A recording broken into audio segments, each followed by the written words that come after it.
વિપુલભાઈ રાણાભાઈ વડેચા। બનાવમાં એવું છે સાહેબ, મારે નાસ્તાની લારી હતી ને એ લોકો નાસ્તો કરવા પેલા 2 જણા આવ્યા હતા ને એ 2 જણા આવ્યા હતા એટલે એમને મને કીધું ભાઈ અમારે નાસ્તો કરવો છે।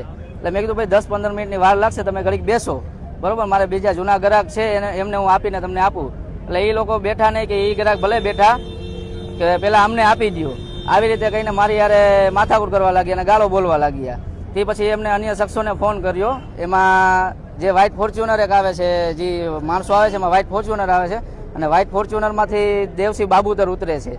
દેવસિંહ બાબુતર ઉતરે છે અને એના ભેગા 2 જણા બીજા હોય છે ને દેવસિંહ બાબુતર ગાડીમાંથી પાઇપ કાઢી અને એ શ્યામ બાબુતર અને કિશન સરસિયા ત્રણેય પાઇપ કાઢીને લોખંડના પાઇપ વડે મને અને મારા મિત્રને જે મારી સાથે કામ કરે છે એમને બંનેને મારવા લાગ્યા, ઢોર મારવા લાગ્યા। પોલીસે, રાજકોટ પોલીસે મને ઘણો બધો સપોર્ટ કર્યો છે, બરોબર। કુવાડવા પોલીસ ચોકીએ અને કુવાડવા પોલીસ ચોકી અમને પેલા નો કાંઈ ધ્યાન દીધું, પણ અત્યારે રાજકોટ પોલીસે બધાએ અમને ખૂબ મદદ કરી છે। આપણે જે એને સીસીટીવીના આધારે એ લોકોએ ફરિયાદ લીધી બધી અમારે, અને જે માંગ હતી એ લોકોએ અમારી પૂરી કરે છે। આપણે એનું કીધું કે રિકન્સ્ટ્રક્શન કરાવો એટલે એ લોકો રિકન્સ્ટ્રક્શન માટે આવે છે।